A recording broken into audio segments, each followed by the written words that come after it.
Everyone in Maplebrook Village remembered the morning Daniel Wright left, but Clara Hayes remembered the seconds.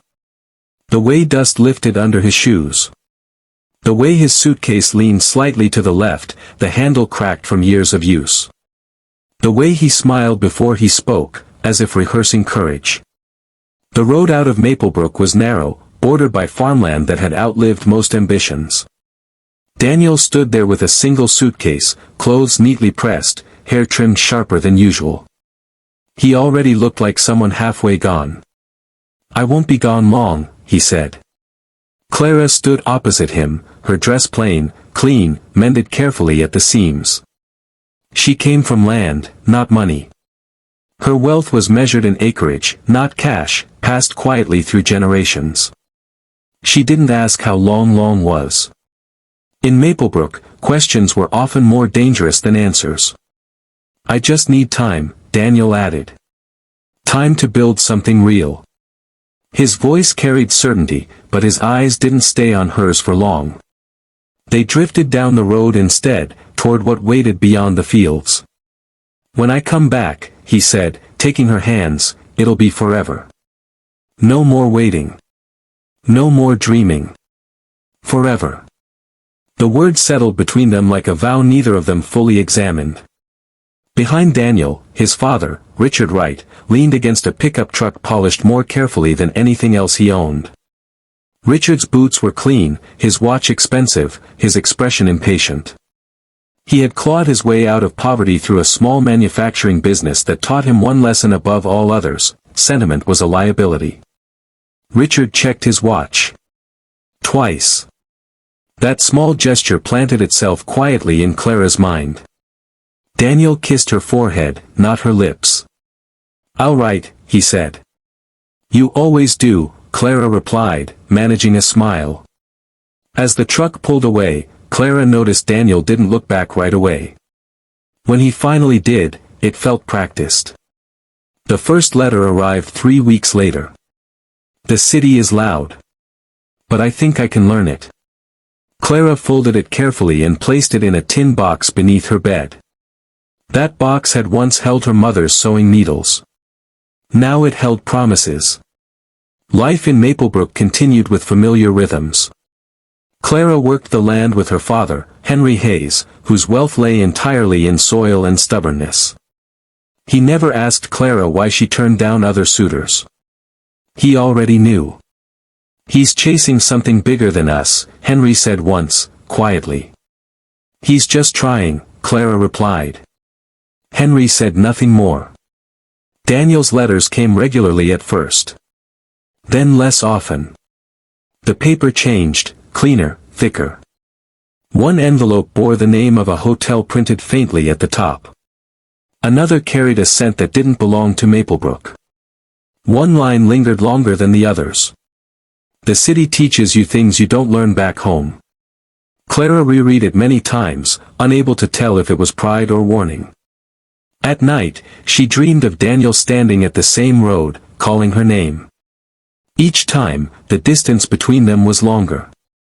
She woke before dawn, placed the letter back in the tin, and whispered the promise to herself.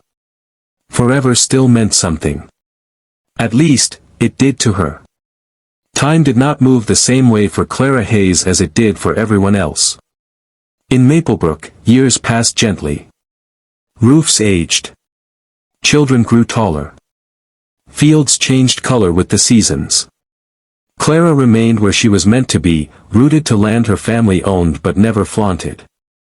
The Hayes property was wide, fertile, and quiet wealth, nothing flashy, nothing liquid, but enough that desperation never knocked loudly at their door. Daniel's letters became milestones. She marked time by their absence more than their arrival. At first, he wrote about classes, about working nights to cover rent. Then came mentions of meetings, mentors, opportunities he never named. His words sharpened, as if shaped by rooms Clara had never entered. She noticed he stopped asking questions about Maplebrook.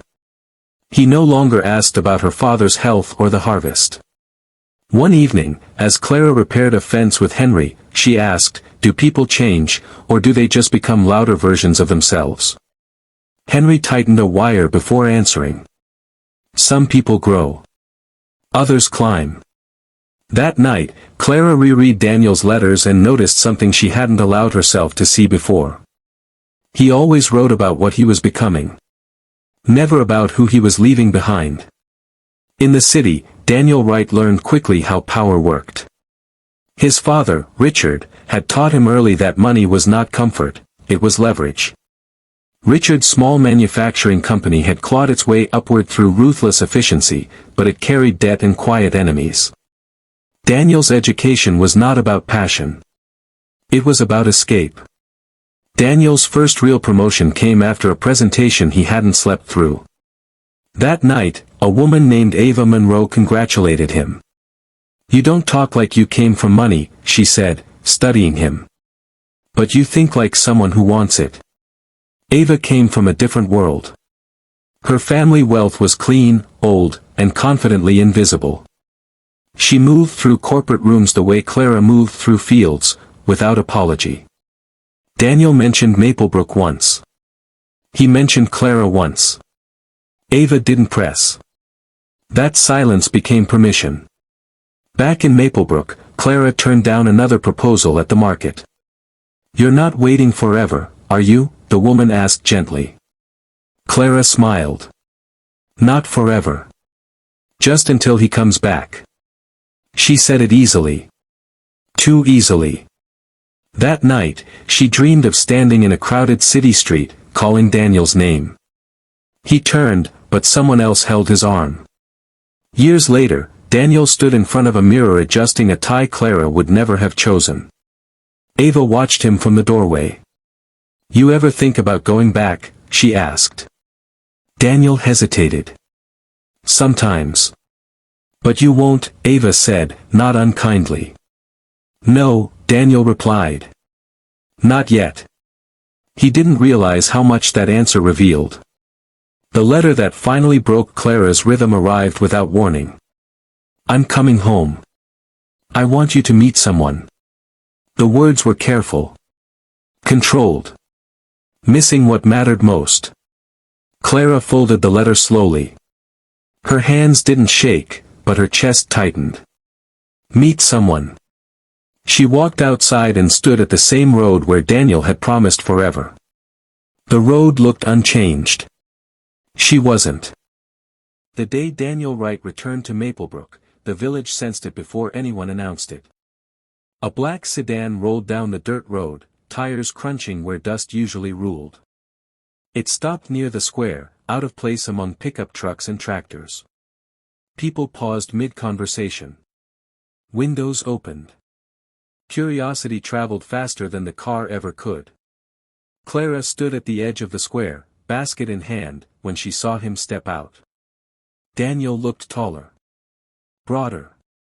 His clothes fit too well for Maplebrook, pressed and expensive without shouting. The boy who left with a cracked suitcase was gone. In his place stood a man shaped by rooms Clara had never entered. Then the passenger door opened.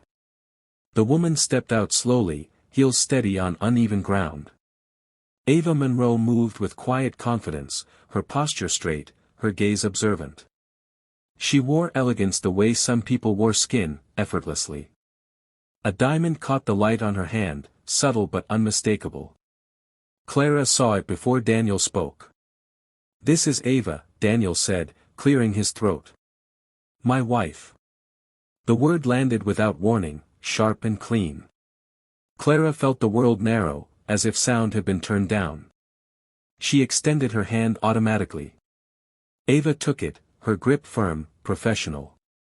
"I've heard so much about you," Ava said. Clara wondered what version of her Daniel had shared. That night, Maplebrook buzzed. Conversation stayed low. Sympathy was offered in glances more than words. Daniel found Clara at the old footpath by the fields. "I wanted to tell you sooner," he said. "You had years," Clara replied. Daniel looked away. "Life moved faster than I expected." "For you," Clara said quietly. Silence stretched. The kind that revealed more than arguments ever could. I always meant what I promised, Daniel said finally. Just not the way you thought. Clara studied him then, not as the boy she loved, but as the man he had become. She noticed how carefully he chose his words. How his tone sought understanding without offering responsibility. Ava stood at the edge of Maplebrook, observing it the way investors observe land. She noticed the Hayes property immediately, its size, its position, its potential. She noticed how people deferred to Clara without saying why. Later that night, Ava asked Daniel, "She waited for you, didn't she?" Daniel didn't answer right away. She chose to. Ava accepted that answer the way she accepted many things, with quiet calculation. Clara couldn't sleep. She opened the tin box beneath her bed and laid the letters out on the floor, arranging them by year. Patterns emerged. The gaps. The changes in tone. The careful omissions. She realized something then, not with pain, but with clarity. Daniel hadn't lied to her outright. He had edited the truth. Outside, the village slept. Clara sat alone, understanding for the first time that waiting had not been neutral. It had been a choice. And choices, she was beginning to learn, had consequences. Clara walked through the fields the next morning, her hands brushing over the wheat as if searching for answers hidden in the soil. The village was quiet, the air sharp with the scent of early frost. Every shadow felt longer than it should, every sound amplified, the creak of a gate, the distant bark of a dog, the faint rumble of Daniel's car down the road. He was here, but so was someone else. The thought settled in her chest like a stone. Her father, Henry Hayes, joined her without a word, his presence steady as always. He had watched her grow, seen her nurture the land, and now he watched her measure the distance between her past and her present. "You didn't answer the question I asked at breakfast," Clara said, finally breaking the silence. "Why come back now? After all this time?" Henry's gaze softened, though his voice was measured. "Sometimes people return for reasons that have nothing to do with you. Or with what they promised." She remembered the letters again, each one a breadcrumb on a trail that led to this confrontation. The city teaches you things you don't learn back home. Daniel's words echoed in her mind, but now they carried weight, a subtle warning she had missed. Meanwhile, Daniel and Ava walked through the village square, observing the properties and noting the potential for business development. Daniel's father's company, once struggling, had funded his growth, and he was now used to seeing results bend to his will. Yet the fields of Maplebrook challenged him differently. They were resistant, resilient, alive. Daniel's backstory unfolded silently in Clara's mind, a boy raised in a house of quiet rules, who learned early that ambition often outweighed affection. His father's factory had gone bankrupt due to reckless partners, teaching him that control was survival. Clara's heart knew this. She had loved him not despite it, but because she had believed he could grow without being consumed by it. Ava, for her part, was quietly aware of the history that Daniel had left behind. She didn't pity Clara, nor did she underestimate her. Ava had her own backstory, parents who had always prioritized strategy over sentiment, a childhood steeped in the lessons of influence, negotiation, and perception. She had recognized a kindred ambition in Daniel and, over the years, carved a place for herself in his ascent. Back at the Hayes house, Clara felt the weight of waiting pressed down. She remembered a flashback, Daniel kneeling before her under the old oak tree, promising forever, while the wind carried the scent of spring blossoms. That promise had been unspoken, layered in meaning beyond words. She realized now that it had been partially fulfilled, but not in the way she had expected. Henry placed a hand on her shoulder. "You can't control what he became," he said. "Only what you choose to do now." Her eyes narrowed. She felt a mix of clarity and sorrow. This wasn't about vengeance, it was about understanding, about reclaiming agency that had been offered and postponed for too long. Later that day, Daniel approached Clara, hesitant. "I didn't expect you to be here," he said. "I've always been here," she replied, her voice steady. "Even when you weren't." Daniel's gaze faltered. He had never been confronted like this. Not by Clara, not by anyone. Ava watched from the distance, noticing the intensity of the exchange, silently cataloging its implications for their plans. Clara finally understood, waiting was a form of strength, but it was not passive. It had sharpened her. And now, she had the clarity to decide the next move. The village held its breath the day Daniel formally introduced Ava to Maplebrook. Clara watched from the edge of the square, basket still in hand, though its contents now felt heavier than wheat or apples. Daniel stood beside Ava, tall and polished, every movement precise, almost rehearsed. He had clearly been trained by ambition, shaped by boardrooms and mentors who measured worth in contracts and alliances, not in promises kept under an oak tree. Ava's presence was effortless, the kind of elegance that drew attention without demanding it. She smiled politely at the villagers, her eyes scanning, calculating, noting details most would miss, the depth of the Hayes orchard, the angle of the sun on their barns, the way Clara's hands trembled slightly as she adjusted a basket strap.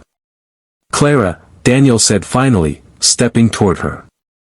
"I want you to meet someone." Clara felt a flicker of the old certainty, the boy who had promised forever, but it was immediately overridden by the man before her. "This is Ava. My wife." The word wife fell between them like an anchor, heavy and deliberate. Clara extended her hand automatically. Ava took it, firm and confident, and said, "I've heard so much about you." Her tone was warm, but there was a subtle edge of measurement, as though she were assessing Clara's reaction as carefully as one would appraise a business proposal. Clara nodded, words caught somewhere between expectation and disbelief. She remembered Daniel kneeling under the oak years ago, swearing he would come back.